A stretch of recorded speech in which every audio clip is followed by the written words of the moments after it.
menitipkan berupa akal sebagai makhluk materi Tuhan yang tertanam dalam materi fisik tubuh manusia.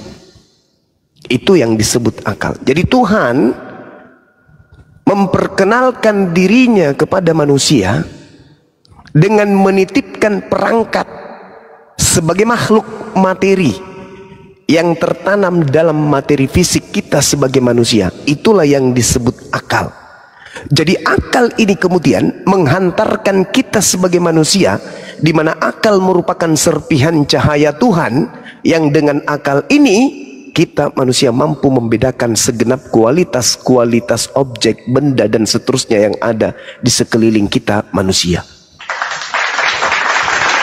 Jadi akal mengikat kita sebagai manusia dalam realitasnya sebagai ciptaan Tuhan, di mana akal kemudian sebagai ciptaan Tuhan mampu menghadirkan kebenaran-kebenaran yang selalu berubah dan dinamis dengan akal, sehingga akal ini menjadi sarana membangun peradaban manusia sekaligus menciptakan keadaan-keadaan atau proses-proses tatanan-tatanan struktur budaya manusia berupa nilai, norma, keyakinan, kepercayaan yang kemudian disebut sebagai agama. Itu poinnya dulu. Kita belum berbicara mengenai tiga konsep Tuhan yang Anda sebutkan tadi. Nah, dengan narasi ilmiah ini kemudian, kira-kira sembahan yang Anda maksudkan tadi yang lolos di situ siapa? Karena iman Kristen punya iman, Hindu punya iman, Islam punya iman. Masing-masing kita memiliki iman. Lalu bagaimana mengatakan iman kita ini yang paling benar? Karena tidak mungkin tiga-tiganya benar. Tidak mungkin semuanya benar, maksud saya. Yahudi punya iman, Kristen punya iman, Islam punya iman, Hindu punya iman, Buddha punya iman. Lalu untuk membedakan iman yang benar itu apa tolak ukurnya? Sekali lagi kembali kepada serpihan cahaya yang bersumber dari Sang Yang Maha Tahu yang disebut akal. Akallah yang membedakan antara iman-iman ini, mana iman yang betul, mana iman yang benar. Nah, mari masuk kita simpulkan. Di dalam konsep Islam ada yang disebut Rabbus Samawati, yang maha suci lagi maha tinggi, yang menciptakan langit dan bumi, yang maha suci lagi maha tinggi. Karena atas asas kemahasuciannya dan kemahatinggiannya, maka dia kemudian tidak bisa diserupakan dengan makhluk. Karena dia maha suci, maka dia tidak bisa diserupakan dengan manusia. Karena dia maha suci, maka dia tidak bisa diserupakan dengan roh. Karena dia maha suci, maka dia tidak bisa diserupakan dengan seekor burung merpati. Itu dulu. Nah, akal ini yang menghantarkan kita sampai ke sana. Untuk poin-poin ini, maha sucinya Tuhan tidak tersentuh kemudian dengan hal yang bisa menjadikan Tuhan itu menjadi cacat, menjadi lemah, menjadi memiliki kekurangan, menjadi memiliki kehinaan. Karena kenapa? Alam semesta ini sempurna. Jangan alam semesta yang disebut mikrokosmos, makrokosmos. Mikrokosmos yang ada pada diri kita ini aja sempurna. Bagaimana kata O, A, B, C, D kita bisa mampu sebutkan? Karena adanya untaian susunan-susunan saraf yang ada di seputar bibir, lidah, dan tenggorokan. Siapa yang mengatur itu? Yang maha sempurna. Yang maha sempurna mustahil punya cacat, mustahil punya kelemahan, mustahil.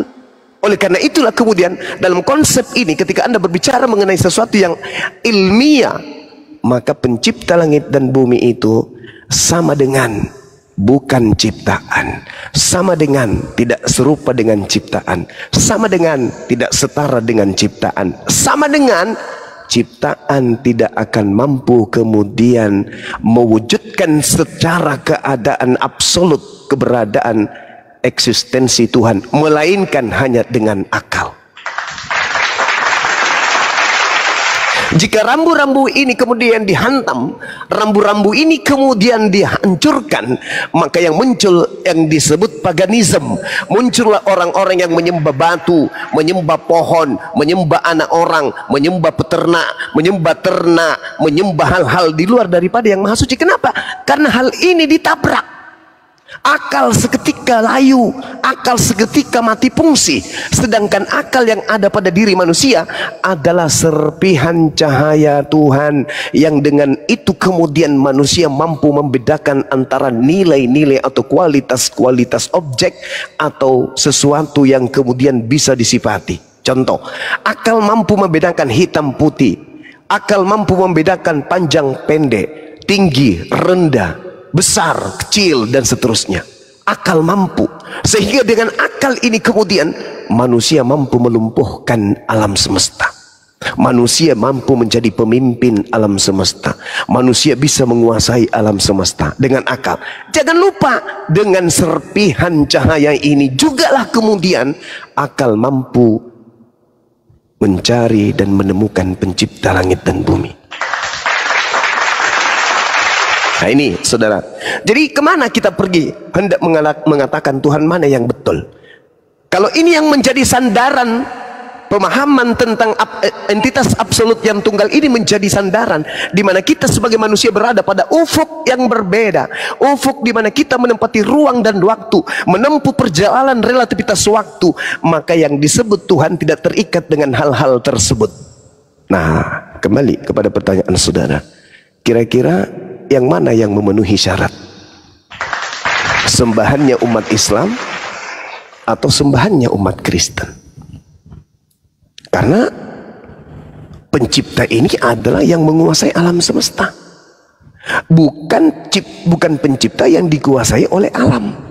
Misalnya pencipta ketergantungan terhadap makanan, pencipta membutuhkan anus, pencipta membutuhkan hidung untuk hidup, pencipta membutuhkan tangan untuk makan.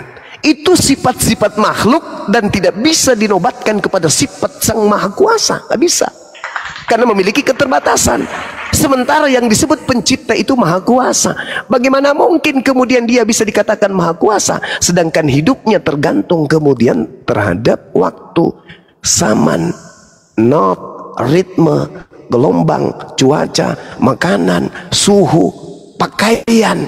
Bagaimana mungkin bisa dikatakan sebagai sang penguasa ketika memiliki kemudian hal-hal yang menggugurkan esensi daripada pencipta atau yang maha kuasa itu sendiri? Makanya umat Islam itu cukup sederhana. Umat Islam itu kenapa cukup sederhana? Karena umat Islam menyadari pencipta langit dan bumi itu maha melihat, bukan melihat, maha melihat. Pencipta langit dan bumi itu maha kuasa, bukan kuasa. Pencipta langit dan bumi itu maha hidup, bukan hidup. Beda hidup dan beda maha hidup. Kalau hidup tatarannya makhluk. Orang hidup butuh roh, butuh air, butuh udara, butuh tubuh, butuh makanan. Itu tataran hidup. Tapi yang disebut maha hidup tidak membutuhkan itu semua. Maha tahu berbeda dengan tahu. Kalau tahu butuh otak, butuh akal, butuh itu semua, butuh kepala, butuh batok kepala, butuh tempurung kepala. Itu yang sedang statusnya tahu. Tapi kalau yang maha tahu, dia tidak butuh otak.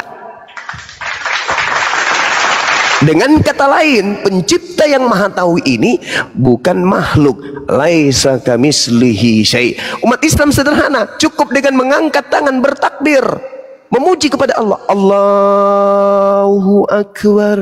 Wahai Dikau yang maha besar.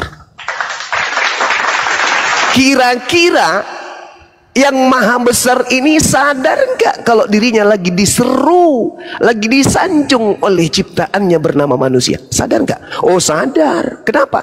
Annallahu sami'un alim. Pencipta langit dan bumi itu maha mendengar, maha mengetahui. Bagaimana sembahan di luar daripada Islam? Contoh misalnya Anda memanggil Yesus, Yesus Tuhan, dia dengar enggak? Tidak bisa. Kenapa? Dia memiliki keterbatasan karena dia berada pada ufuk yang berbeda dengan pencipta langit dan bumi. Dia adalah manusia, makhluk ciptaan. Maka tidak mendengar. Lalu ketika Anda memanggil Tuhan Anda, memanggil sembahan Anda, Yesus berikan aku umur yang panjang, Yesus berikan aku harta, Yesus berikan aku kesehatan. Anda sehat, Anda diberi harta, Anda diberi umur panjang. Siapa yang mengadakan itu? Yang maha mendengar. Meskipun yang Anda panggil Yesus, tapi yang maha mendengarkan, yang mendengarkan, dan dia cinta kepada makhluknya. Meskipun Anda tidak menyembahnya, tetap saja dia maha pengasih. Yesus nggak mendengar. Yang mendengarkan seruan Anda adalah dia yang maha mendengarkan. Anallaha sami.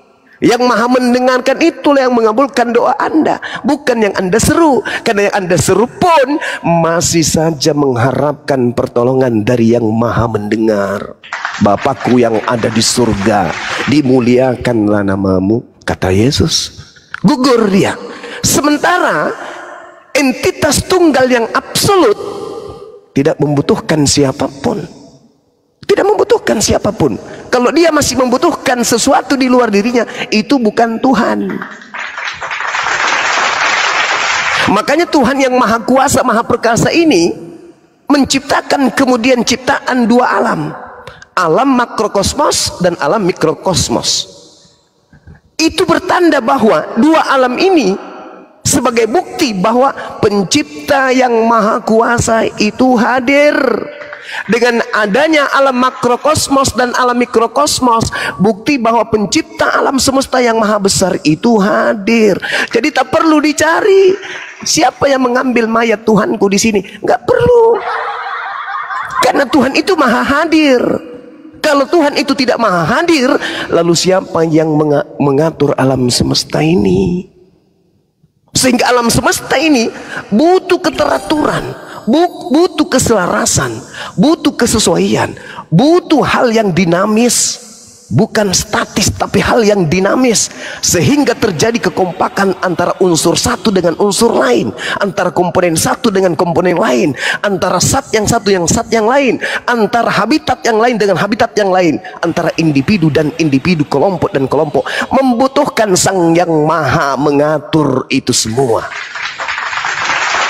Jadi yang maha kuasa ini kudu sempurna, tidak boleh cacat, tidak punya ada. Makanya dikatakan mustahil baginya ada kelemahan, mustahil baginya ada keterpurukan, mustahil baginya ada kekurangan. Maka dia maha sempurna. Karena mata ini tidak sempurna, maka mata tak mampu kemudian melihat dia yang maha sempurna. Karena kuping ini tidak maha sempurna, maka kuping kita tidak bisa menyelami kemudian langsung mendengarkan suara yang maha sempurna. Maka bagaimana cara kita berhubungan dengan dia yang maha sempurna ini? Fattabi'uni, ikutilah. Dengan cara apa?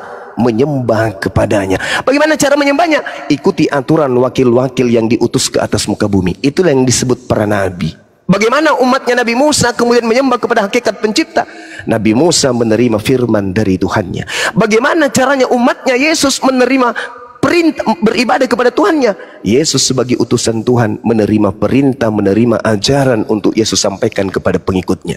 Bagaimana kemudian Allah menyampaikan kepada Nabi Muhammad, bagaimana umatnya Nabi Muhammad kemudian bisa beribadah menyembah kepada Tuhannya? Pencipta langit dan bumi memberikan aturan main kepada utusannya bernama Nabi Muhammad. Jadi cara kita berhubungan dengan Allah hanya beribadah, hanya ibadah. Prosesi ketundukan beribadah kepada Sang yang Maha Pencipta, tunduk menyelami perintah-perintahnya. Itulah cara kita berhubungan dengan Tuhan kita. Bukan dengan cara datang ke dunia menjadi bayi, disusuin, dinetein, dimandiin, diapain dan seterusnya. Bukan dengan cara itu kita berhubungan dengan pencipta. Pencipta cukup memberikan aturan, kita tunduk kepada aturan itu. Itulah cara kita berhubungan kepada Allah. Alhamdulillahi Rabbil Alamin. Segala puji bagimu ya Rabb, Tuhan alam semesta. Ar-Rahmanir Rahim. Duhai di Kau yang maha pengasih lagi maha penyayang. Itu. Maliki Yaumiddin, yang menguasai segala-galanya, yang menguasai dunia, yang menguasai hari pembalasan. Iyyaka na'budu wa iyyaka nasta'in. Hanya kepadamu kami memohon, hanya kepadamu kami meminta. Iyyaka na'budu wa iyyaka nasta'in. Ihdinas siratal mustaqim. Tunjukkanlah kami agar kami senantiasa lurus, pikiran lurus, hidup kami lurus, tangan kami lurus, kaki kami tegak, suara kami lurus. Jangan miring ke kanan kiri menyembah kepada selain daripada Engkau. Siratal ladzina an'amta 'alaihim ghairil maghdubi 'alaihim waladdallin, yaitu jalan orang-orang yang Engkau beri nikmat keselamatan. Otaknya terjaga, lisannya terjaga, prosesi ibadah yang terjaga murni semata-mata menuju kepada Engkau, wahai pencipta langit dan bumi. Bukan jalan mereka yang sesat, bukan pula mereka yang Engkau murkai. Mereka yang Engkau murkai, yang Engkau sesatkan adalah mereka yang menyembah selain daripada Engkau. Jadi kalau berbicara mengenai Tuhan pencipta langit dan bumi, yang mana yang betul? Pencipta langit dan bumi yang tidak bisa diserupakan dengan makhluk. Laisa kamitslihi syai'. Makanya orang Kristen, maaf nih, kalau mencari ini orang Islam menyembah apa sih, kok nggak ada sembahannya? Ke masjid, di depan mimbar, di depan masjid, tak ada di situ bentuk Tuhannya apa gitu, nggak ada.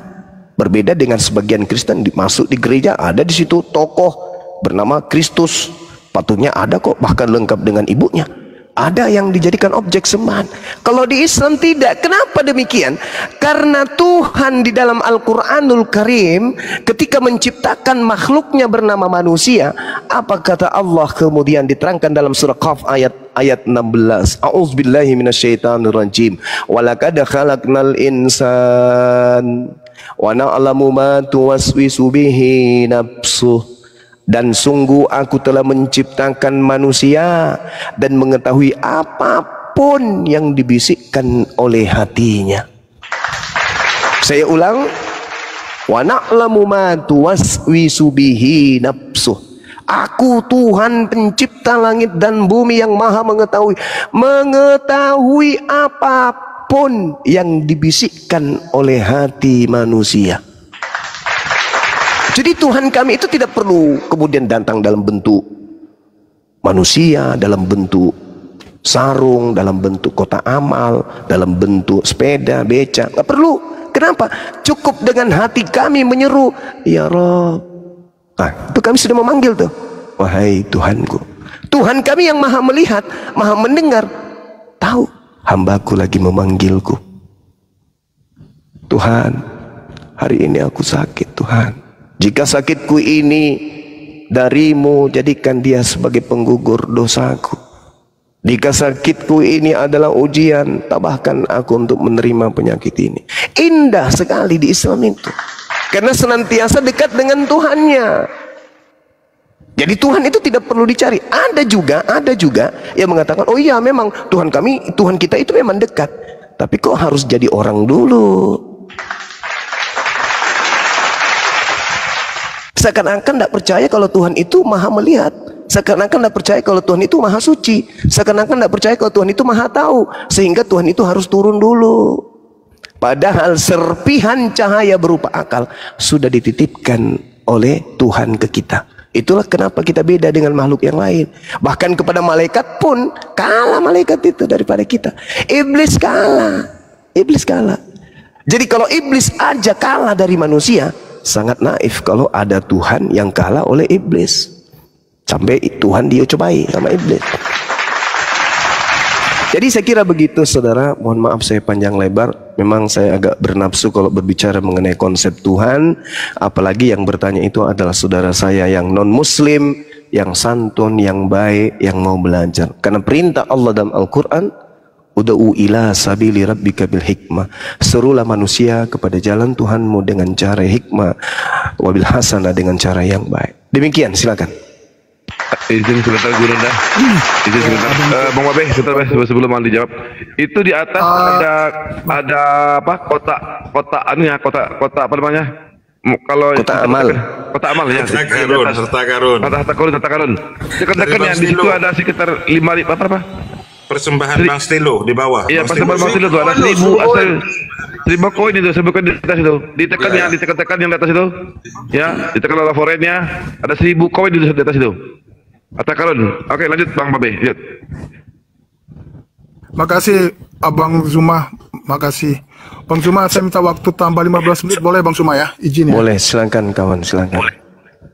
Bang Zuma, ini tadi Silakan, secara religius Islam Bang Zuma. Saya izin Bang Siap. Zuma secara sains ilmiah Bang Zuma, izin. Silakan. Mohon maaf sebelumnya. Kalau ada kata-kata saya yang salah nanti saya mohon minta maaf. Gini Bang Zuma, kita kan tahu Bang Zuma Iya. kan yang namanya teori Darwin, Richard Dawkins, terus teori Big Bang gitu Bang Zuma ya. Bumi itu kan awalnya kan dari ledakan Bang Zuma dan bukan diciptakan sama bumi sudah ada sebelum manusia itu ada Bang Zuma. Izin Bang Zuma. Terus 7 planet yang ada itu kan bukan ciptaannya gitu Bang Zuma ya. Ini menurut saya pribadi Bang Zuma ya. Itu bukan ciptaan juga gitu kan. Itu memang sudah ada sebelumnya. Nah, teori Darwin itu kan ada namanya evolusi Bang, teori evolusi. Yang berevolusi dari ini dan menjadi ini Bang Zuma. Dan kemarin saya diskusi sama teman saya juga, dia bilang begini sama saya. Bang. Bunyi apa itu? Iya. Halo? Ya. Iya, silakan Bang. Diskusi Bang dengan Babe, lanjut. ya, ada dua Bang Zuma, abang-abang di sini. Ada dua itu ya kalau kita berbicara religius dan mereka membaca buku kita Pak Bang Zuma, buku Al-Qur'an, buku Alkitab dan apa aja, itu pasti mereka tertawa Bang Zuma. Kenapa? Karena mereka anggap mana buktinya? Gitu kan? Surga mana buktinya? Neraka mana buktinya? Gitu Bang Zuma. Terus kalau evolusi nyata, teori-teori itu nyata dan ada gitu kan. Berarti manusia ada memang dari evolusi gitu kan. Sebelum ribuan tahun, puluhan juta tahun yang lalu sudah ada kehidupan di bumi ini Bang Zuma. Nah, secara sains Bang Zuma itu seperti apa? Kita menanggapi Bang Zuma karena banyak sekali terjadi di negara-negara Eropa, negara Arab, terjadi ateis yang begitu masif. Gitu Bang Zuma karena ada beberapa ajaran-ajaran yang terlebih dahulu seperti itu Bang Zuma. Izin Bang Zuma, izin 15 menit Bang Zuma ya. Izin Bang. Iya, baik. Ya, jadi gini, ketika kita berbicara mengenai sains hubungannya dengan kita sebagai manusia, orang-orang ateis itu berteori mereka. Kenapa mereka berteori? Karena Allah menitipkan serpihan cahaya tadi yang disebut akal itu yang kumaksud. Jadi mereka berteori ria dengan kekuatan akal itu. Tapi satu hal, ketika kemudian orang-orang ateis yang punya pemikiran filosofi tentang ateis ini sendiri, tentang kebagaimanaan alam semesta, berada pada kondisi dirinya sendiri, ada titik kelemahan.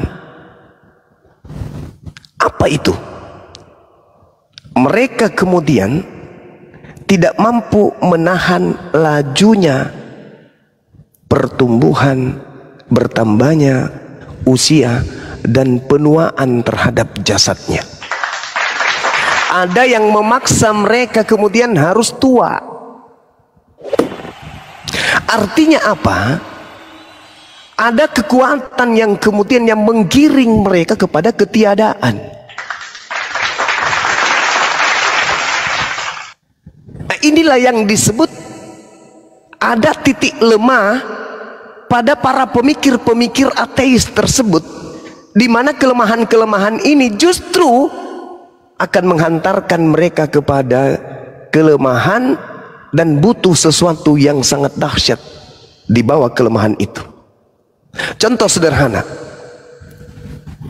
ketika kemudian mereka berada dalam samudra yang luas, berjalan di samudra yang luas,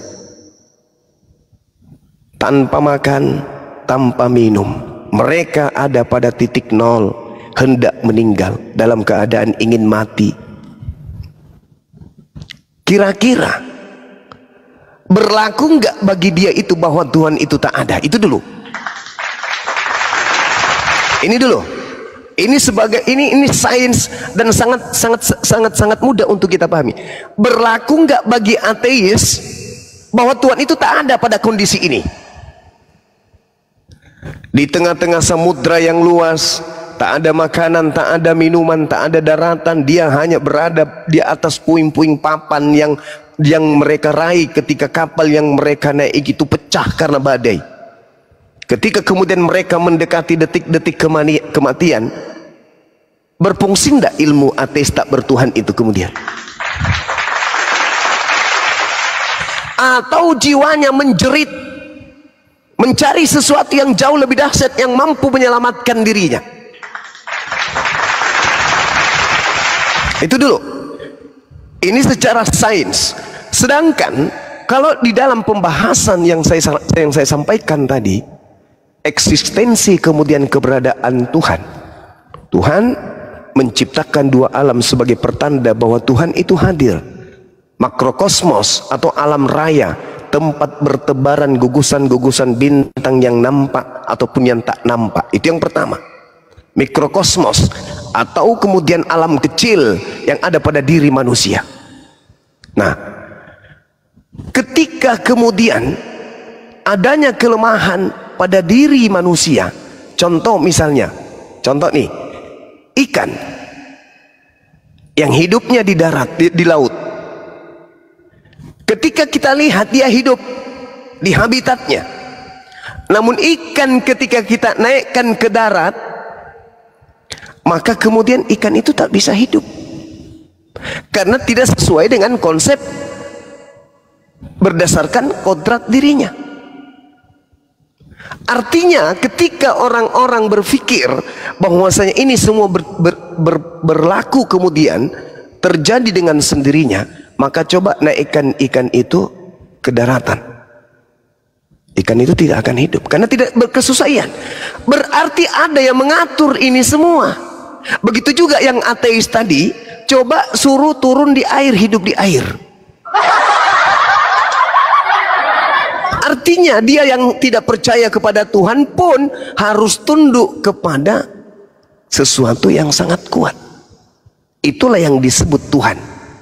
Sama, hari ini hari Senin, bisa nggak mereka yang tidak percaya akan adanya Tuhan untuk kemudian menghentikan Senin aja terus, nggak usah ada Selasa, nggak usah ada Rabu. Hari Senin ini enak, kita happy hari Senin ini, banyak dapat rezeki, banyak kemudian teman-teman yang datang menghantarkan duit. Kalau bisa Senin aja deh, nggak usah Selasa. Bisa nggak mereka yang ateis ini menghentikan itu? Tidak bisa. Artinya ada kekuatan di luar segenap perangkat alam semesta yang mengharuskan kemudian waktu bergulir. Waktu bergulir artinya kita semua dihantar kepada ketiadaan.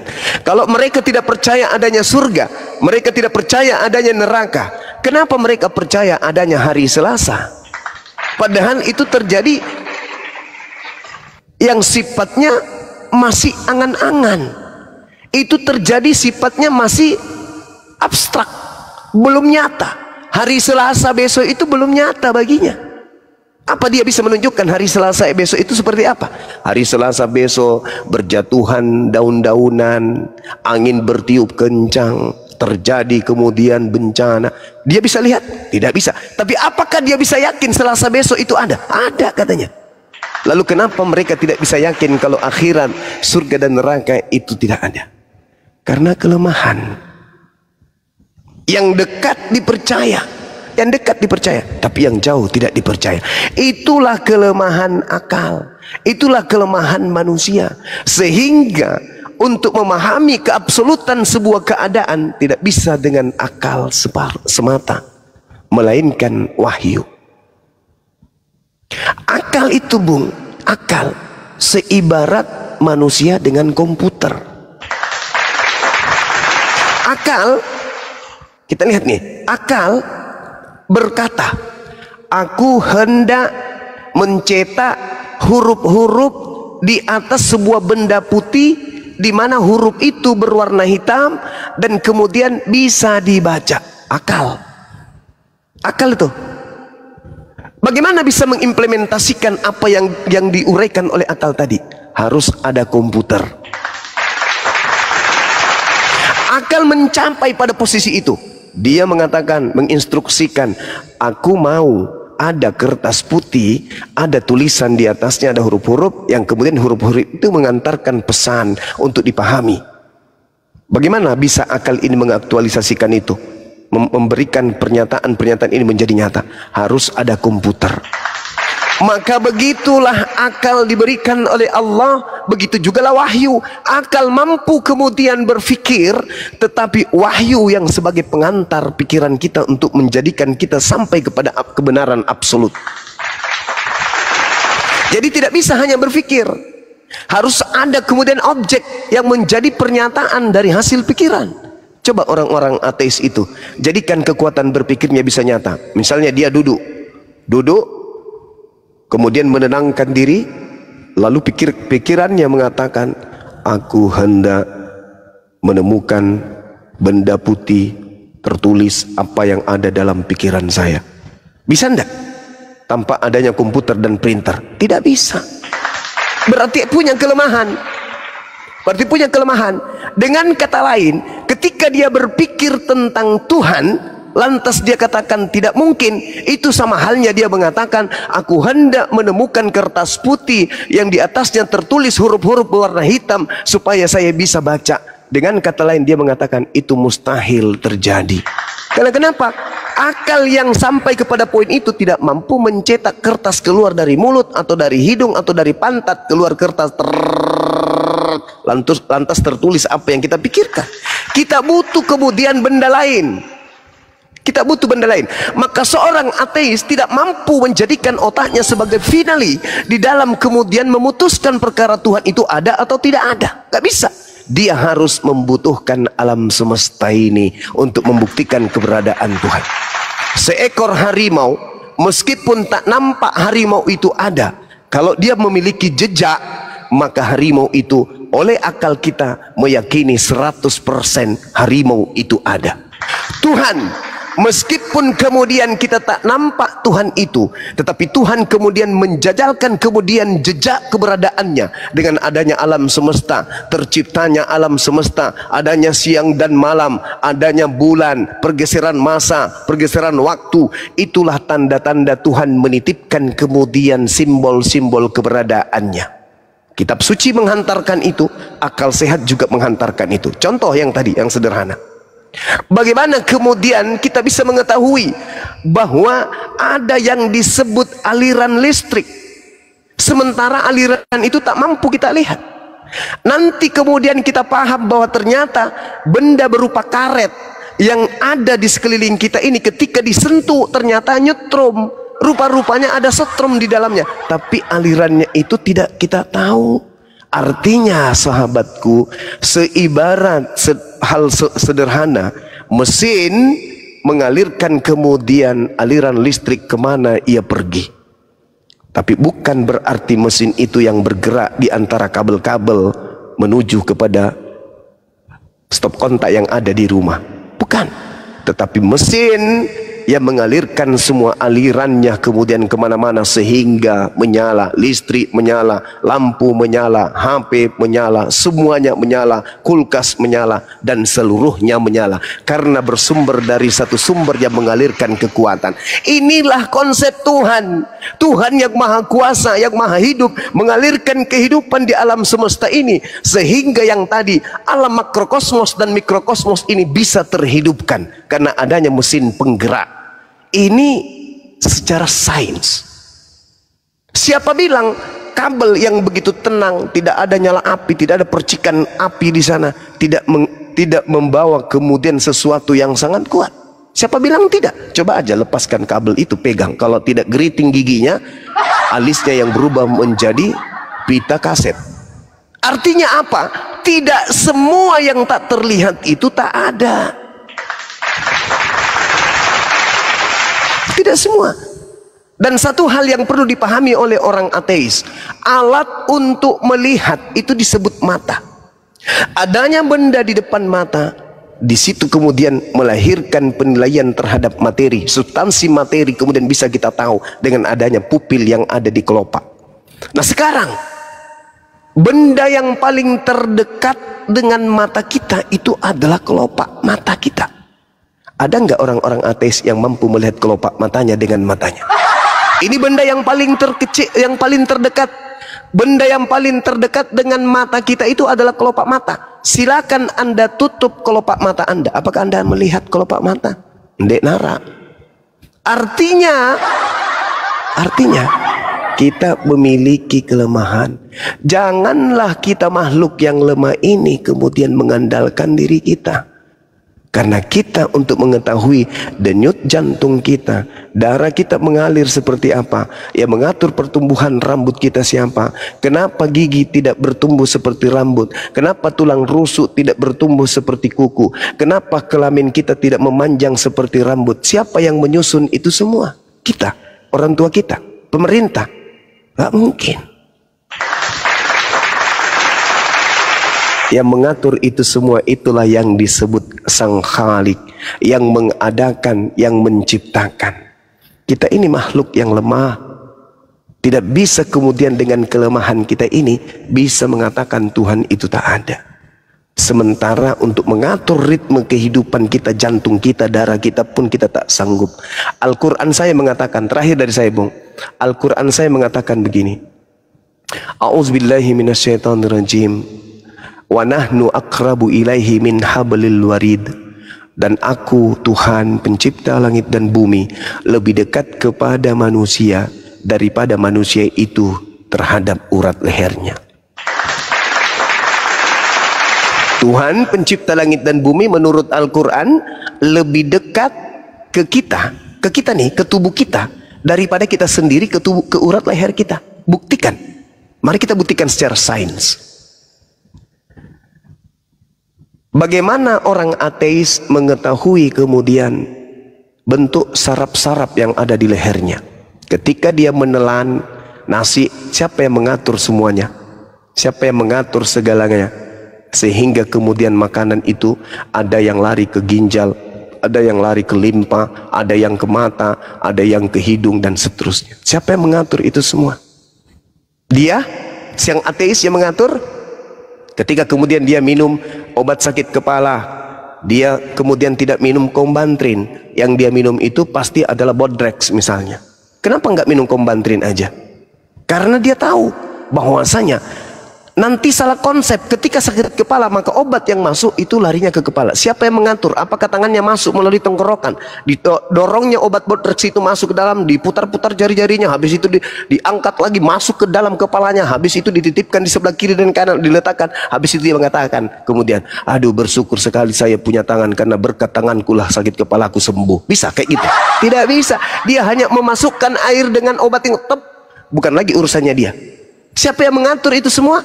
Itulah yang dikatakan Al-Quran. Wa nahnu aqrabu ilaihi min hablil warid. Yang mengatur tubuhmu adalah aku, sebab aku lebih dekat ke kamu daripada kamu sendiri. Aku lebih dekat darimu daripada engkau dengan urat lehermu. Kita punya kekuatan itu? Enggak. Bukan kita. Coba, orang ateis ketika tidur matanya terbuka. Habis itu matanya terbuka, kasih kemudian tangan kita di matanya tuh, dia bisa nggak respon? Tidak bisa merespon. Berarti matanya punya kelemahan. Otaknya tadi bisa nggak dia mengeluarkan kertas dari mulutnya tercetak printer kan tren, nggak bisa. Berarti dia punya kelemahan. Sesuatu yang lemah tidak akan mungkin kemudian mengalahkan sesuatu yang maha kuasa. Tidak mungkin. Kenapa mereka merasakan sakit? Punya kelemahan. Kenapa mereka tidak bisa melawan ngantuk? Punya kelemahan. Kenapa mereka kemudian bisa makan lapar? Punya kelemahan. Jadi keterbatasan ini mau digunakan untuk menilai ada tidaknya Tuhan yang maha kuasa, maha perkasa? Oh, nggak bisa. Nggak bisa. Ya, saya kira begitu Saudara Babe. Mohon maaf kalau apa yang saya sampaikan ini tidak terstruktur. Ya, itu disebabkan karena saya juga masih fakir tentang hal-hal yang seperti yang Anda pertanyakan tentang Tuhan, hubungannya dengan orang ateis yang mereka tidak percaya akan adanya Tuhan. Yang pasti yang ingin saya katakan, mereka yang hebat mencetak buku, memberikan sebuah nilai-nilai terhadap konsep sains berdasarkan alam semesta, hari ini kebanyakan mereka itu sudah bertuhan. Ada yang masuk menjadi Kristen, ada yang menjadi Buddha, ada yang menjadi Hindu, bahkan kebanyakan dari mereka sudah Islam. Jadi mereka yang mencetak dan melahirkan buku terkait dengan tak ada Tuhan, ateis, justru mereka hari ini yang bertuhan. Saya kira begitu. Silakan. Halo, selamat siang. Siap, abangku, Abang Zuma, izin Bang Zuma, memang saya sudah nangkap lah penjelasan dari Bang Zuma. Memang Bang Zuma sekarang ini lagi masif Bang Zuma, ya kan? Lagi masif. Karena makin mereka mempelajari tentang teori-teori yang ada itu, kita kalau makin belajar juga pasti kita akan ateis. Karena ada sesuatu yang sangat mengganggu dalam pikiran kita. Pasti seperti itu Bang Zuma. Izin Bang Zuma, saya izin turun lanjut kerja. Nanti masih ada lah kita berdiskusi Bang Zuma ya, buat pembelajaran buat saya juga nanti.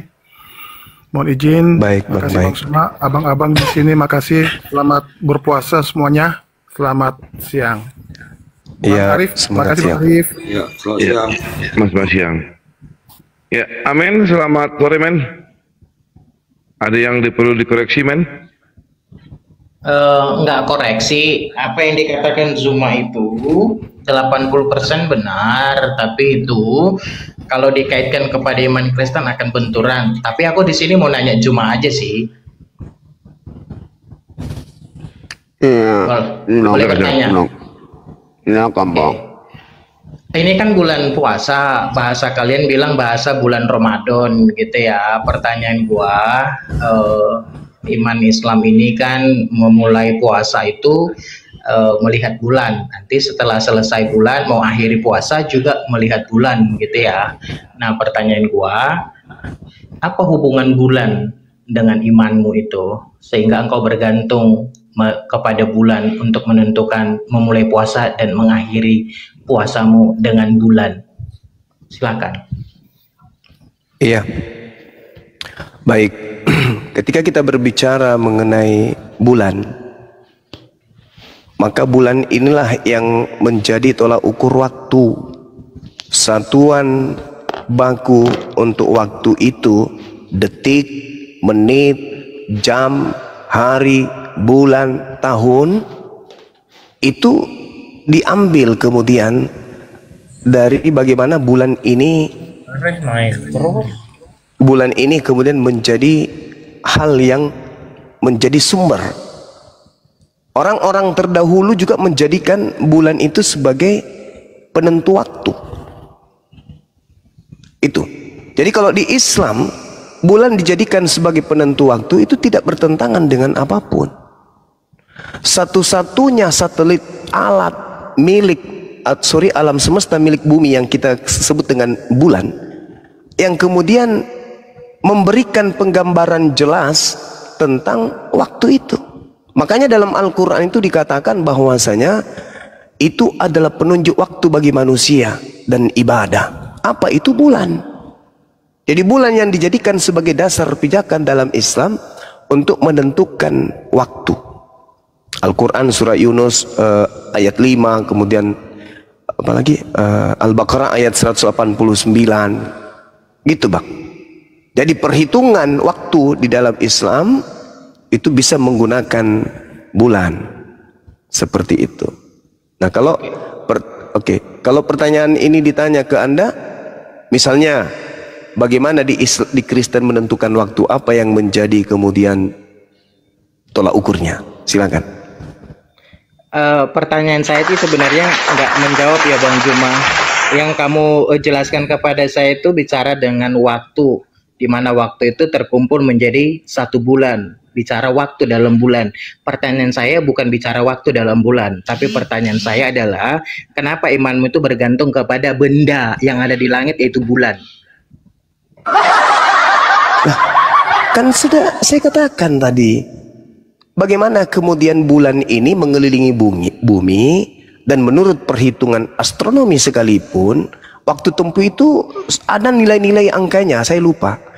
Dengan kenyataan bahwa jumlah hari dalam satu bulan pada sistem yang ada dalam Islam itu berada pada poin 29 atau 30. Nah, berdasarkan perhitungan ini kemudian jelas sains juga menyatakan itu, bahwa apapun yang menjadi tolak ukur kemudian untuk menentukan 1 hari, 2 hari, 3 hari, bulan dan tahun, itu adalah hitungan bulan. Jelas itu. Makanya saya katakan kepada saudara, apa yang menjadi penentu waktu di Anda, seperti misalnya 25 Desember, kan bulan juga. Desember itu kan bulan. Kalau nggak salah ya, kecuali kalau sekarang berubah Desember itu adalah obat Bodrex, nggak tahu.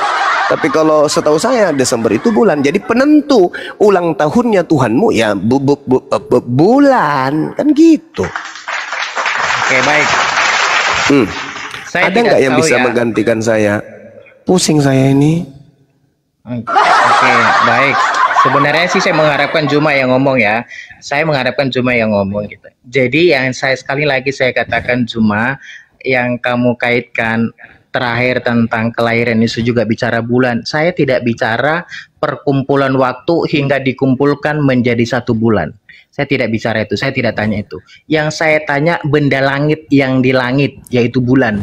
Kenapa imanmu bergantung kepada benda langit yang ada di bulan, sehingga engkau bisa dalam menentukan waktu.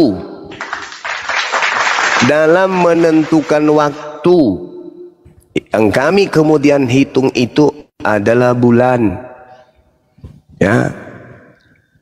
Oke. Jadi dalam Al-Qur'an menjelaskan, menegaskan hakikat matahari dan bulan itu sebagai tolak ukur perhitungan waktu. Contoh, berapa lama Anda tinggal di Indonesia?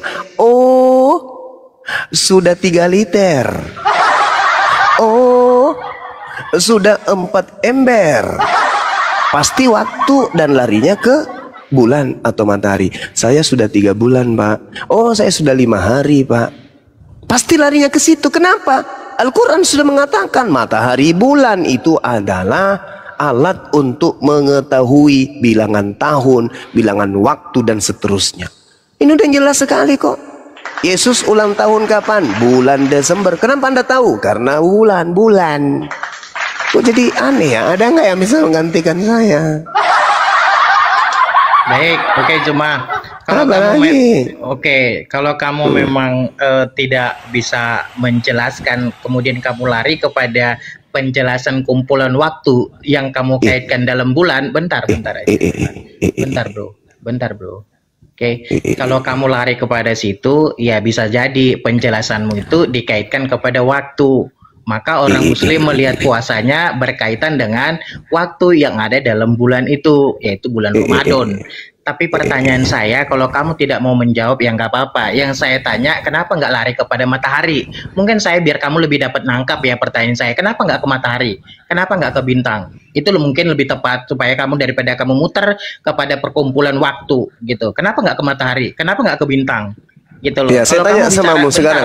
Sekarang saya tanya samamu. Yesus itu ulang tahun dan tanggal berapa dan bintang berapa dia diperingati? Yesus bintang berapa diperingati setiap 25 bintang? Apa dibilangnya? 12 bintang. Tanya dulu kau. Yesus itu kau peringati setiap bintang berapa?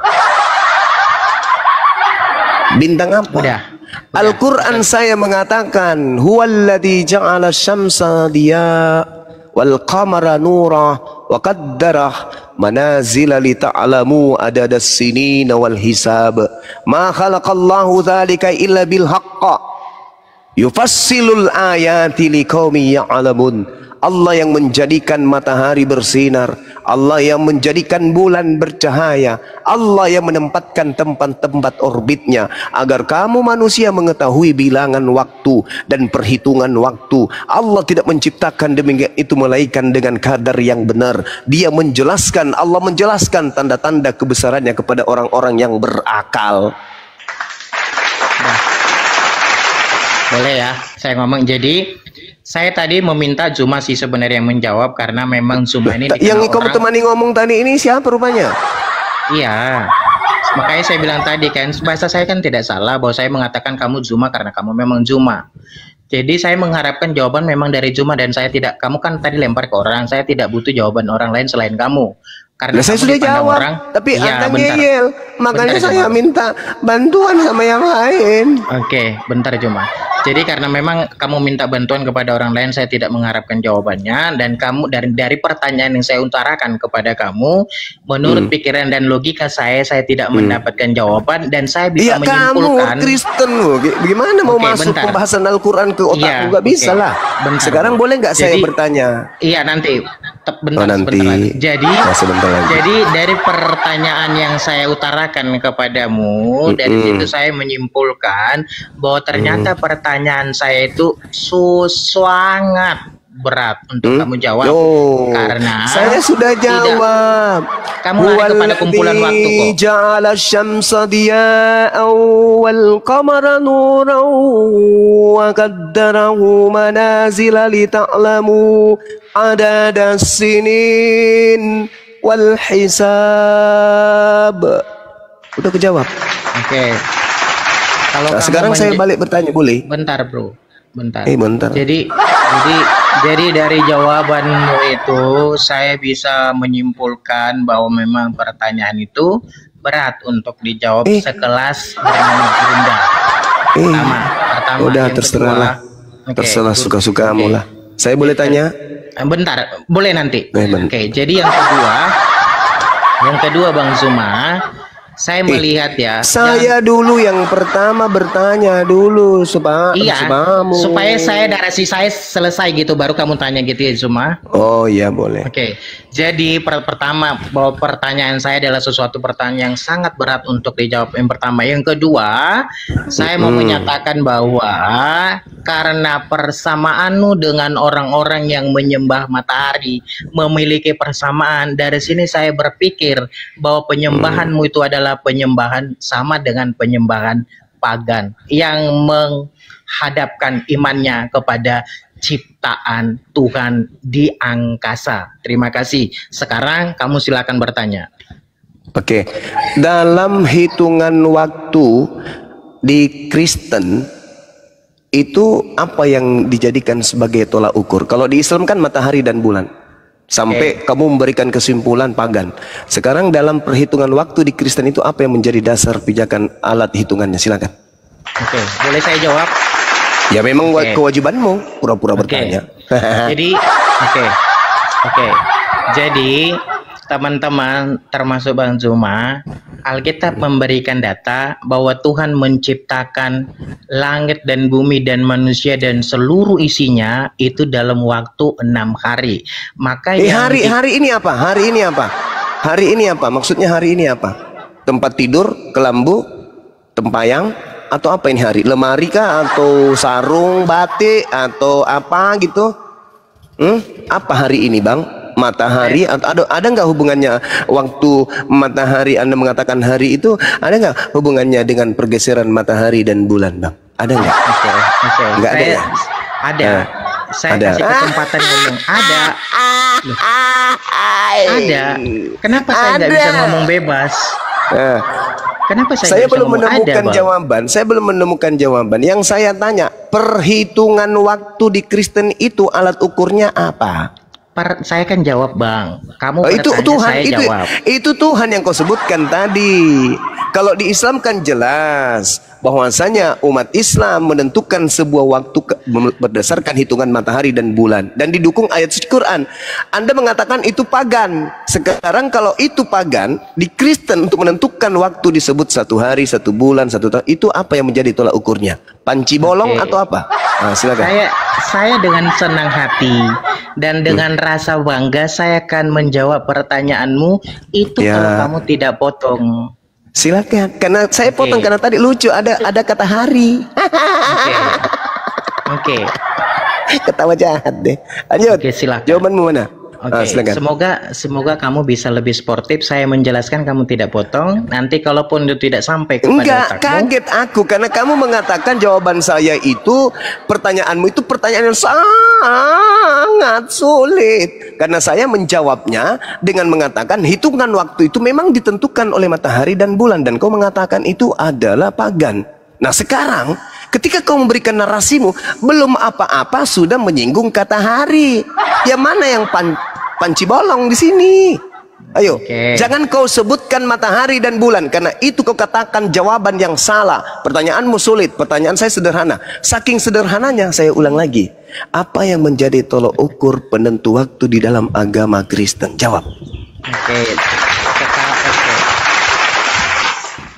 Pertanyaanmu adalah apa yang menjadi penentu waktu dalam Kristen, betul? Ya, yes. Dalam waktu itu ada detik, jam, ada hari, ada minggu, ada bulan. Yang menjadi penentu, yang menjadi penentu. Oke, saya Yang jawab. menjadi penentu waktu tadi itu apa? Saya belum selesai ngomong loh. Saya belum selesai ngomong. Ilmu falak kamunya. Nggak apa-apa, loh. Kamu Juma, kalau yang kamu menjadi ketawa Juma, penentu, bentar Juma. yang Iya, menjadi bentar. penentu detik, jam, hari, minggu itu apa? Itu loh pertanyaan saya. Iya, Ya, saya apa? kan jawab. Kalau kamu ketawa, saya maklum. Tapi setidaknya Mana dengarkan jawabannya? saya. Gitu aja muter-muter. Hari, Iya, saya mau jawab. detik, jam. Yang saya tanya, Kamu apa kan yang bisa menjadi penentu detik, jam, menit, hari, bulan, tahun di Kristen kalau bukan bulan dan matahari? Silakan. Kamu kan bicara waktu Juma, maka dalam bagian waktu itu ada hari Juma. Sudah saya tanya samamu, untuk menentukan 1 hari, 2 hari itu apa tolak ukurnya? Jawab. Kamu tadi bicara waktu Juma, maka jawaban saya adalah hari. Kamu bilang kamu dalam imanmu bulan. Saya bilang dalam Hari iman itu, Kristen. dengar. Untuk menentukan 1 hari, 1 detik, 1 menit, 1 jam itu apa tolak ukurmu? Pertanyaanmu tadi Zuma supaya Oh, tidak nggak bisa. geser-geser. Bukan. Ternyata pertanyaanku Hari. yang berat. Dia Loh, nggak bisa saya jawab. saya jawab hari loh. Allahu Akbar. Kalau saya tidak Ternyata bisa kamu jawab yang Juma. oleng. Oke. Sekarang apa jawabanmu? Apa jawabanmu? Apa yang menjadi Saya- penentu detik, menit, jam, hari, bulan, tahun di Kristen kalau bukan bulan dan matahari? Jawab. Tadi pertanyaanmu apa yang menjadi penentu dalam waktu? Maka saya jawab hari. mati nih. Bentar dulu, bentar. Mati Saya nih. jawab hari. Kalau kamu bilang saya tidak bisa menjawab, Apa yang menjadi kalimat yang penentu sehingga kamu mengatakan ini 1 hari, ini 2 hari, ini 1 bulan, ini 1 tahun, ini 1 tahun? Apa yang menjadi penentunya? Oke, Oke, saya jawab. oke. Oke, Saya tapi jawab. tidak menjawab. Kamu diamlah, diam. Iya, saya diam. Kalau saya tidak bisa jawab, saya diam. Itu namanya nggak bisa jawab. Ya. Tapi saya Kamu bernarasi, tidak menjawab, kamu mengeluarkan. cuma ngoceh. Hari itu bagian dari waktu Juma. Maka saya jelaskan hari ini apa? Hari ini kau tentukan bahwa dia 1 hari itu apa, tolak ukurmu apa? Pertanyaanmu jangan merembet kemana-mana. Pertanyaanmu tadi adalah Nggak bisa jawab dia, nggak bisa jawab Guru Dah. Bukan nggak bisa jawab. Nggak bisa jawab. Saya bilang hari. Saya Nggak bilang bisa hari. jawab. Dengerin. Saudara, dalam kitab saudara, Kejadian. Anda Bentar. bertanya. Bentar dulu. Kejadian Anda, 1. Anda bertanya, bagaimana umat Islam bisa menentukan bulan puasa, bulan Syawal, dan seterusnya? Saya katakan tolak ukurnya itu adalah bulan. Bulan. Saya jawab hari. Al-Quran surah Yunus misalnya. Nah sekarang saya tanya balik samamu, kalau kau katakan bahwa penentu waktu dalam Islam itu menurut hitungan bulan dan matahari, kau katakan itu pagan, oke, berarti kamu tidak mengikuti bulan dan matahari. Sekarang kalau bukan bulan dan matahari, pertanyaan saya, untuk menentukan waktu di Kristen itu apa tolak ukurnya? Jangan kau katakan detik, menit, jam. kalender. Itu namanya bahlul. Itu Oke, namanya kan bohong. tadi, oke, Yang udah, saya- tanya samamu adalah, selain bulan dan matahari sebagai penentu waktu dalam Islam, ternyata di Kristen ada penentu waktu untuk Kristen. Apa yang menjadi penentu waktu di Kristen? Kalau bulan matahari kan bukan. Hari. Hari. Hari itu dari matahari atau bukan? Oke. Nah, saya jelaskan biar apa kita ini dulu. hari. Hari itu dari Kamu lihat diam dari lah. matahari atau bukan? kamu makanya biar saya jawab, kamu diam. Kutanya dulu. Jangan hari itu, jangan kayak anak kecil gitu loh. Hari itu dari hari Senin berubah hari Selasa, Rabu, itu bergesernya matahari atau bukan? Nah, makanya biar saya jawab, kamu diam. Oke, silakan. Oke, nah gitu dong. Jadi ketika saya mengatakan tentang hari, Tuhan menciptakan langit dan bumi dalam 6 hari. Inilah pertama dikatakan Tuhan, bukan detik, juga bukan bulan, hari. Di mana hari ini timbul karena Tuhan melakukan pemisahan antara siang dan malam. Gelap itu dikatakan malam, siang itu dikatakan terang. Terjadilah hari. Itulah ciptaan Tuhan, hari. Nah, kemudian kalau kamu bilang bulan, bentar. Kalau kamu bilang bulan itu ada setelah manusia mengalami peradaban. Terjadilah tanggal, bulan, dan tahun, termasuk tahun Masehi.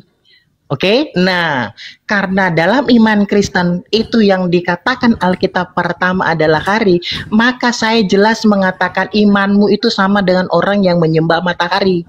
Engkau pagan. Pertanyaan saya, apa yang menjadi tolak ukur waktu di Kristen? Hari itu siang dan malam. Satu hari itu ditentukan oleh matahari atau tidak? Karena Tuhan memisahkan gelap dan jangan kau bawa-bawa Tuhan, Cak Ayu. Kalau yang kau katakan, diam. Bentar, kalau kamu jangan bawa-bawa Tuhan. Kamu yang ciptain matahari siapa? Bulan yang kau sembah. Siapa yang ciptain? Diam dulu. Tolong di-mute dulu. Tolong di-mute dulu, saudara Kristen yang so tahu yang bahlul ini. Kalau kamu membawa Tuhan dalam hitungan hari, lul, di dalam kitabmu, lul, 2 Petrus 3 nomor 8, lul, satu hari bagi Tuhan itu 1000 tahun bagi dunia. Kucluk, bahlul, tuyul. Yang saya tanya manusia, bukan Tuhan, kamfret. Yang saya tanya, lul, yang saya tanya, saudaraku yang bahlul, yang saya cintai karena bahlulnya, saya tidak tanya waktu bagi Tuhan. Yang saya tanya waktu bagi Karisteng. Apa yang menjadi tolak ukur bagi Karisteng untuk menentukan waktu? Jangan kau bawa Tuhan. Tuhan, satu hari bagi Tuhan 1000 tahun bagi manusia. Saya tidak tanya itu, bahlul. Karena satu hari dalam manusia cuman 24 jam, tuyul. Yang saya tanya bagi kamu, bagi Kristen, menghitung waktu jam 1, jam 2, jam 3, jam 4, jam 5 sampai kembali ke jam 1, itu apa tolak ukurnya? Sendal jepit, panci bolong, atau apa? Jangan kau bawa Tuhan. Baik. Habis itu menjelaskan ke kemana-mana. Jadi teman-teman, jangan panas kan, bukan saya panas, saya diskusi dengan orang bahlul kayak gini jadinya. Silakan. Udah gue bilang, ada nggak yang bisa menggantikan aku? Soalnya aku nggak bisa berdiskusi dengan manusia tanpa otak. Silakan. Udah, saya bisa ngomong. Ya silakan. Saya simpulkan sekali lagi ya. Saya simpulkan, kalau kau tidak menjawab dengan benar, saya bungkus kau, buang kau ke jamban. Pertanyaan saya, ketika di Islam hitungan waktu, menit, hari dan seterusnya itu berdasarkan matahari dan bulan, dan Anda katakan itu pagan, lantas Anda membawa kemudian Tuhan menciptakan 6 hari, hari ke-7 istirahat. Saya tidak bisa ditipu dengan itu. Paham kau? Di dalam kitabmu sendiri 2 Petrus 2 2 Petrus 3 nomor 8 dikatakan, satu hari bagi Tuhan 1000 tahun bagi manusia.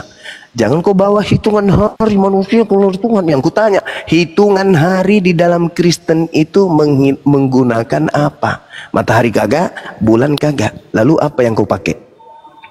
Sempak bolong.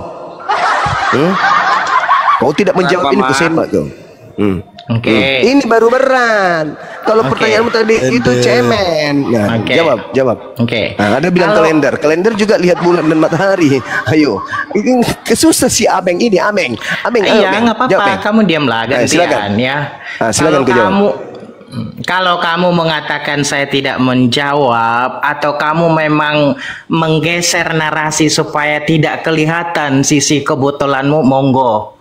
Tapi kalau kamu bilang saya tidak menjawab hari adalah bagian dari waktu, maka kamu mengatakan dalam imanmu itu bulan. Saya mengatakan dalam iman Kristen itu hari. Kamu kaitkan kepada iman Kristen dalam penentuan waktu itu apa? Saya jawab hari. Sekali lagi saya jawab hari. Kamu bilang imanmu bulan. Sekarang saya tanya. Oke, sebentar, hari bro. itu dengar. Hari itu kualitas ditentukan gurunda dengan begini. Justru yang saya tanya. Cara framing, botol, padahal dia yang menggeser narasi. Justru ketika Anda menjawab hari itu sama dengan jawaban saya. Karena untuk menentukan kemudian awal hari puasa dan akhir hari puasa itu adalah bulan. Sekarang Anda mengatakan itu salah. Oke, sekarang untuk menentukan satu hari itu yang menjadi penanggalannya apa selain matahari dan bulan? Ayo, jawab. Bagaimana Anda bisa mengatakan? Bagaimana Anda bisa mengatakan hari Senin, hari Selasa, hari Rabu kalau bukan matahari dan bulan menjadi penanggalannya? Silakan.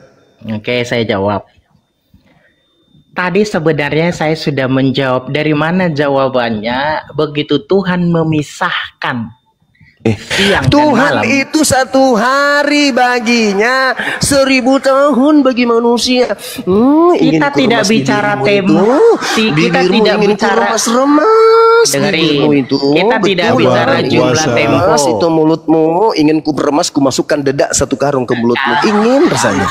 Saya sedang bertanya apa yang menjadi tolak ukur adanya hari, adanya bulan, adanya tahun di Kristen. Jangan kau bawa-bawa Tuhan. Tuhan sehari bagi Tuhan itu 1000 tahun bagi kamu, kampret. Ingin ku cekil lehermu. Betul lah. Boleh saya ngomong ya. Udah turunin. Kamu ternyata Turunin, kalah host. cuma. Kamu. Iya, saya kalah. Kau menang. Udah, kau menang. Menang dalam kebotolan dan kedongok, kebahlulan dan kekafiranmu. Laknatullah. Neraka menunggumu. Udah kau.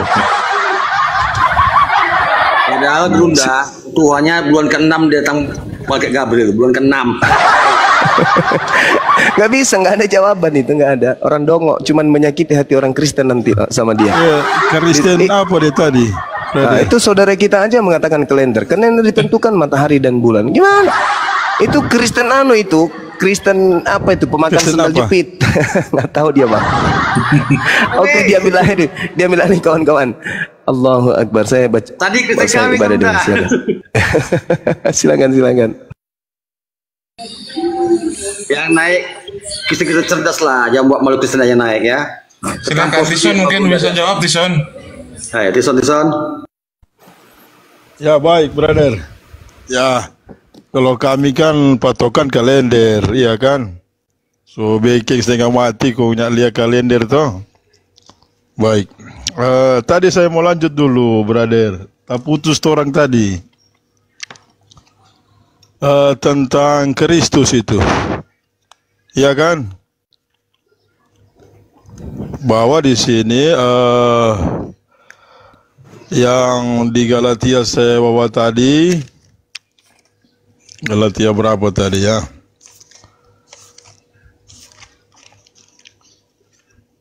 Tak putus itu. Kenapa itu keputus tadi? Agak makan kota di Tuhanmu bulan ke-6 didatang malaikat Gabriel tuh.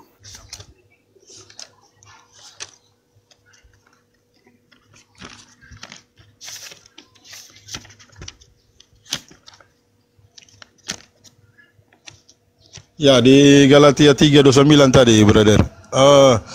Tetapi jikalau kamu jadi milik Kristus, kamulah benih Ibrahim, waris sujud dengan perjanjian itu.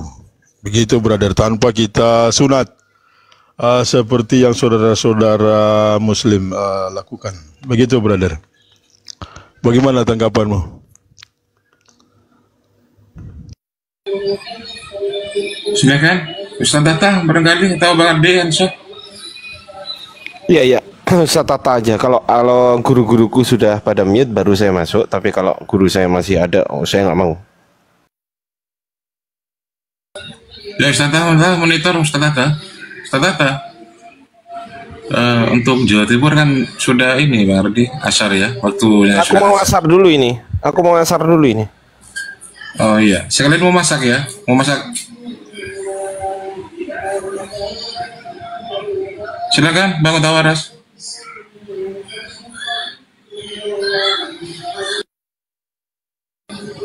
Ustaz Tata, monitor Ustaz. Silakan Ustaz Tata. Pak Ustadz bagus. Pak Ustadz Tata, monitor.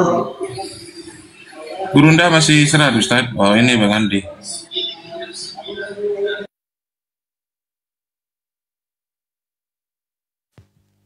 Pertanyaan bro, mungkin Bang Andi Selebes mungkin bisa jawab deh. Assalamualaikum warahmatullahi wabarakatuh. Waalaikumsalam. Kalian nih kok pada susah sih ngomentarin tadi itu si Emen itu loh. Jadi yang susah dia ya saya tanggapi itu dulu. Alhamdulillah Bang Juma bisa menahan kesabaran. Memang kita di bulan suci Ramadan ini itu godaan-godaan itu semakin tak terkendali. Tapi dalam saat kita puasa tuh bisa. Itulah. Jadi alat ukur mengendalikan diri itu ya salah satu adalah puasa. Sengaja memang si Emin tadi ini mempermainkan Bang Juma supaya Bang Juma itu emosi, puasanya batal atau minimal makruh gitu. Udah jelas dia bilang untuk menghitung misalnya satu Ramadan atau satu Syawal itu ya berdasarkan hilal, bulan, matahari dan seterusnya tadi kan gitu. Terus dia bantah kan bahwa ya kalau menghitung hilal bulan ya itu pagan katanya. Artinya apa? Untuk menentukan hari, menentukan tanggal, dia anti matahari dan bulan. Itu kan intinya tadi Bang Juma. Makanya dikik balik. Nah, sebagai kau orang Kristen, untuk menentukan hari dan tanggal itu kau berdasarkan apa? Kan itu, karena dia nggak boleh menentukan hari, menentukan tanggal berdasarkan bulan dan matahari, nggak boleh. Karena kalau dia berdasarkan itu berarti dia pagan. Karena tuduhannya adalah matahari dan bulan itu pagan kalau memakai itu menentukan hari. Jadi kita umat muslim ini, dengarin dan saya ulang nih, saya olah ini. Kita umat muslim ini dituduh pagan. Pagan itu penyembah berhala karena berdasarkan hilal, berdasarkan menghitung matahari dan bulan, menentukan satu Ramadan kemarin. Jadi tuduhannya itu saudara-saudara kita ormas-ormas Islam yang lagi di atas menara atau lagi di atas dak masjid meneropong melihat hilal itu dianggap pagan oleh mereka. Kan itu intinya. Nah makanya dikik balik oleh Bang Juma. Kalau kamu anti bulan, melihat kapan maksudnya tanggal 1 Syawal, kamu memakai apa? Menentukan tanggal dan hari. Jawaban si Emen apa teman-teman? Lucu jawabannya. Ya berdasarkan Tuhan menghitung hari katanya. Nah, dijawab oleh Bang Juma, kalau Tuhan itu 1 hari 1000 tahun loh itu. Pertanyaannya si Emen ini kamu menentukan hari ini hari Rabu, tanggal berapa hari ini misalnya hari ini hari apa sih hari Senin. Tanggal ini berdasarkan apa? Itu nggak bisa, nggak ada jawabannya kecuali adalah orang jujur dia memakan muntahnya sendiri. Dan tuduhannya terhadap kami umat Islam adalah pagan karena menghitung hilal. Ternyata dia menuduh dirinya sendiri, kemudian dia nikmati tuduhannya, dan karena memang itu kenyataannya. Itulah yang saya maksud. Sepandai-sepandai kamu mau menyerang Islam, seranganmu kembali menggeser akalmu, menggeser detak jantungmu. Ya kita hanya bisa berdoa semoga orang-orang yang kayak begini ya diberi kepintaran sedikit, kemudian digeser lagi akalnya, semoga dapat hidayah. Itu sih harapan kami. Tapi insya Allah alhamdulillah juga Bang Juma tidak terpancing karena kita ini dalam menjalankan ibadah puasa. Artinya ini semua ujian buat kita. Waspada, waspada. Jangan sampai kita menjadi amarah kita tidak terkontrol, hanya puasa kita makruh. gara-gara orang pagan tadi. Kira-kira begitu, Mas. Lanjut. Ya, silakan Tison. Ada tanggapan Tison? Dibuka mute-nya Tison. Ya baik, ya baik itu Brother Andi itu bilang supaya kan ini kita kan diskusi baik ya. Yang teman tadi saya itu dia keristing mana? Mungkin dia pancing-pancing ya. Karena kita ini kan berdasarkan bulan ya. Karena itu disimpulkan di dalam kalender. Jadi semua orang kan berpatokan kalender, hari, tanggal. Ya kalau kita saat ini kan menjalani ya ibadah puasa, maka kita lihat bulan seperti yang Ustadz sampaikan di Komal-Komal. Nah begini brother, tadi saya terputus dengan saudara Bang Sumaya. Tapi kita pindah topik saja ya, mungkin beliau telah istirahat. Saya pindah topik saja ya, brother, boleh? Ya, Tapi boleh. jadi Anda setuju bahwa itu berdasarkan Gimana? bulan dan matahari ya? Betul, Anda setuju ya Bang ya? Oh, Cok. Oke. Gimana brother? Anda setuju ya bahwa itu harus Ya. menghitung berdasarkan bulan gitu ya? Iya, kalender kan bulan, ya. Oke. Tapi teman Anda tadi mengatakan kalau berdasarkan bulan dan matahari itu pagan loh. Tapi dikesampingkan aja ya. Ya mungkin Berarti- dia analuri lain mungkin begitu. Enggak, tujuannya itu kami muslim ini pagan. Itu tujuannya Bang. Tapi tuduhannya itu berbalik kepada dalam dirinya. Akhirnya tergeser lah otak kirinya kemana-mana kan gitu Bang. Oke, makasih Bang. Lanjut. Iya brother. Oke. Ya kita sabar saja ya, jangan terpancing. Gimana brother, pindah topik? Boleh Abangku, silakan. Iya. Aku juga belum asar ini gantian ya. Sikat Bang Andi dulu.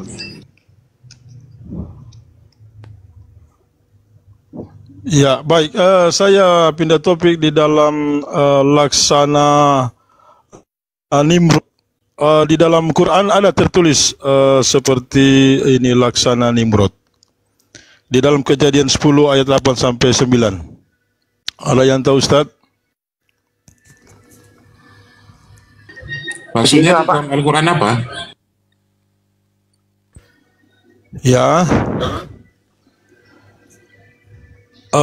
Laksana Nimrod.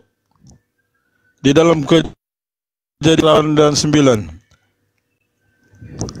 Berkata maka kursi pun beranak Nimrod, maka inilah mulai menjadi seorang penggagah di atas bumi ini, dan ialah seorang pemburu yang gagah di hadapan hadirat Tuhan, yang dikatakan akan halnya laksana Nimrod, seorang pemburu yang gagah di hadapan hadirat Tuhan. Kejadian 10 ayat 8 dan 9.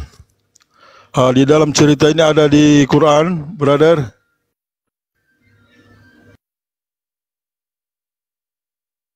Bang apa? Oh ini loh ini Bang. Ini kan Kejadian 10 itu apa sih namanya itu?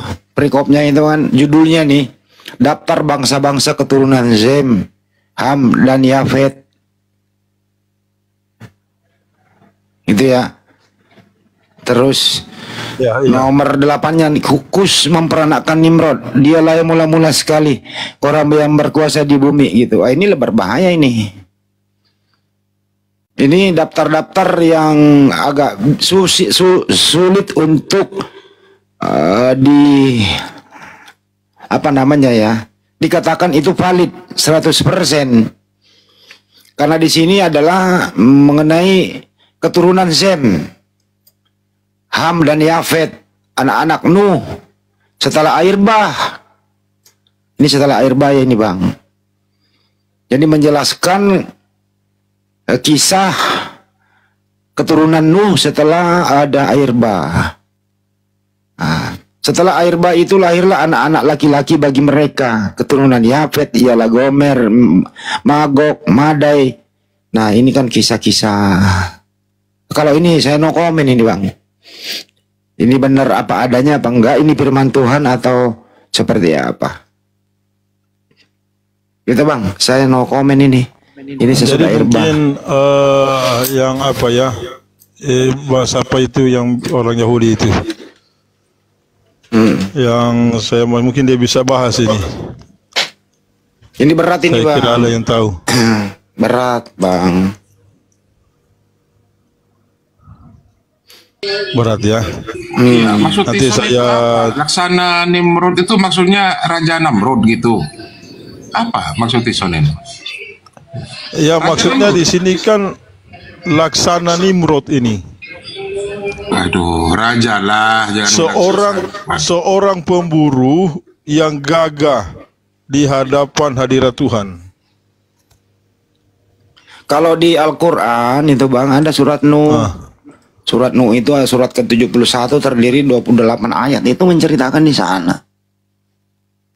Tapi nggak gini-gini banget kali nyebut nama-nama orang. Yahudi ini tahu ini berarti. Dia pakai Bible kuno masalahnya Bang Andi.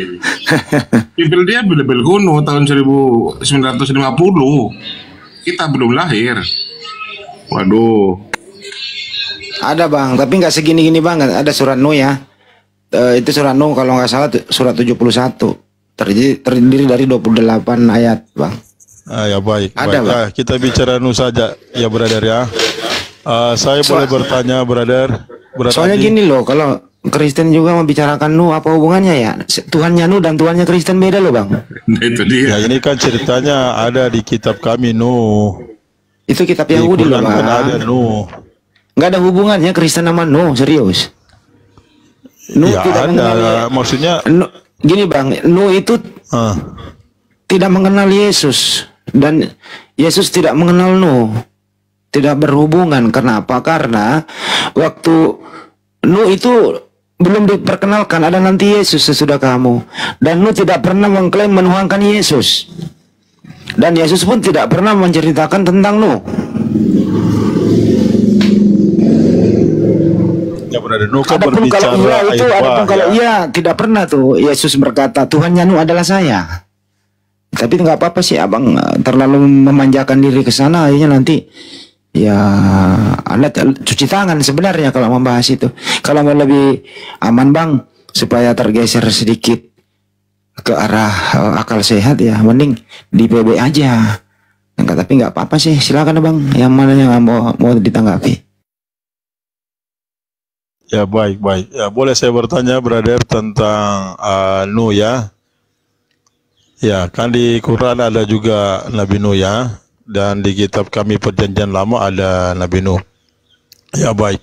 Menurut brother dalam Quran, Nuh membawa binatang haram berapa ekor dan binatang halal berapa ekor? Boleh bisa dijelaskan brother? Oh, ini balik materi ya, Bahterano ya.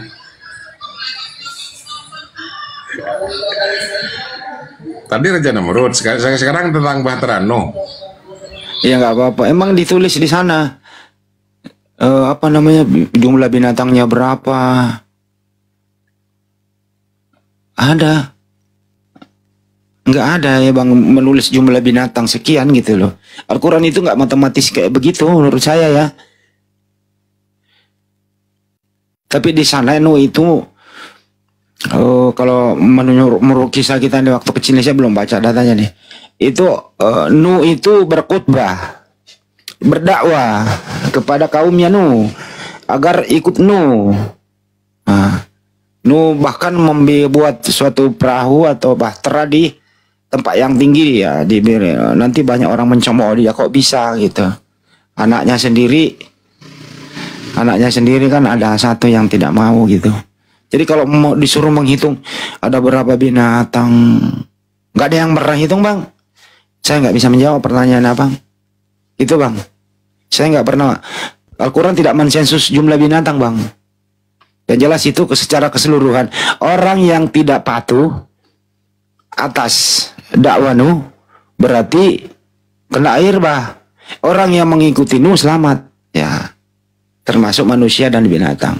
Untuk sensusnya belum ada, Bang, sensusnya. Kira-kira gitu, Bang. Oh baik ya, berarti binatang-binatang yang di bawah Nuh halal dan haram tidak tertulis ya. Baik.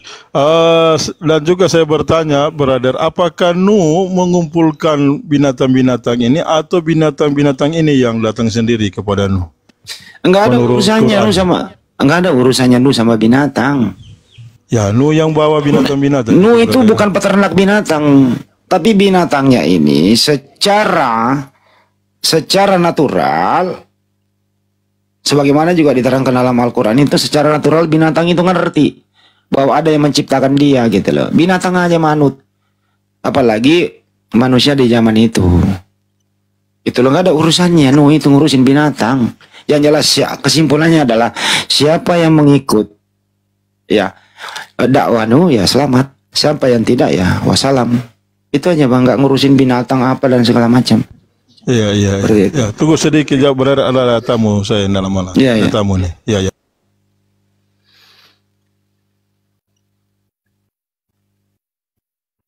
Gimana, Bang Arif? Memang ada ditulis jumlah binatang? Saya belum pernah baca loh.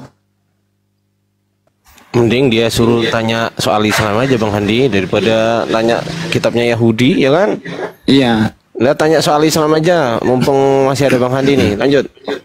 Enggak, dia nanya masalah ini tadi, surah Nuh. Bang Andi, ada suster Katolik itu Bang Andi di bawah. Mungkin Naikin lah. Digeser Uco ini ya. Naikin dulu lah. Sebentar Uco ya, gantian Uco ya. Nanti naik lagi Uco. Mungkin sudah ada pertanyaan baru ini. Abang Zuma mau nanya, kalau jembatan Siratal Mustaqim itu apaan? Mau istirahat, Ustaz Tata kayaknya nih. Ustaz Tata monitor Pak Ustaz. Tata monitor. Ustaz apa tuh, Ustaz Tata? Ustaz Tata. Hubungi itu. Bentar. Dijawab dong, jembatan Sirat atau Siratal Mustaqim adalah jembatan yang dibentangkan di atas neraka. Ini jembatan yang harus dilewati umat manusia untuk menuju surga. Jadi ibarat kata gini loh, Mbak. Dibawa kali nih, ya. Dibawa kali, terus di atasnya jembatan. Nah, kalau mau menyeberang ke sebelah, ya itu harus melewati jembatan ini supaya selamat sampai di sebelah. Begitu juga kalau mau memasuki surga harus melewati jembatan Sirat ini. Nah, kalau dosamu banyak, jatuhlah kau ke neraka berlutut seumur hidup. Tapi yang dijamin nih, Mbak, yang dijamin nih, yang selamat itu orang yang mengucapkan 2 kalimat syahadat. Umatnya Nabi Muhammad SAW. Insya Allah jembatan ini mampu mengantarkan ke surga. Gitu, Mbak. Itu sih jawaban sederhana dari saya. Terima kasih ya, Bang. Sudah.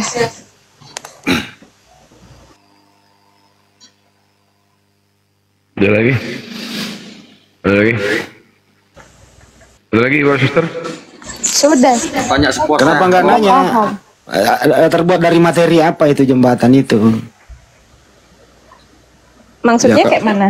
Ya, jembatan itu ya, lebih halus daripada rambut dan lebih tajam daripada pedang yang mengkilap. Itu yang pernah saya dengar. Artinya apa? Nggak masuk akal tau? Ada jembatan tapi halus dari rambut. Apa mungkin iya orang bisa lewat? Nah kan itu pertanyaannya, Mbak. Nah disinilah ada iman kita percaya bahwa kalau Allah sudah menjamin itu ya iman ini masuk di sana. Kenapa? Orang yang tidak punya dosa enteng jalannya. Tapi orang yang sedang makan babi, salah Tuhan, ya berat jalannya. Gitu loh Mbak, kira-kira. Iya Bang, makasih udah dikasih ngerti. Ada lagi pertanyaannya Mbak? Sudah. Terus kapan mau login Mbak? Nanya melulu, kapan memeluk Islam? Tadi ya. Terima Udah, Bang. kasih ya Bang ya. Mau turun dulu udah dijawab. Ntar kalau ada pertanyaan lagi saya naik lagi. Nggak apa-apa kan ya? Ya nggak apa-apa sih. Terus kapan ini? Masih percaya itu aja. Terima kasih ya Bang. Terima kasih Bang Arif. Turun dulu pamit. Ntar naik lagi Tanya kalau sepuasnya ada. Mbak, bertanya sepuasnya. Iya masih belum. Apa yang ditanyakan? Kalau masih belum baca lagi kan? Ya, kayak gitu. dilanjut pertanyaannya. Siapa saja Bang Andi yang bisa melampaui jembatan Siratal Mustaqim itu? Kan gitu mestinya. Dan siapa yang Kan tadi nggak udah bisa? dijelaskan barusan itu. Iya.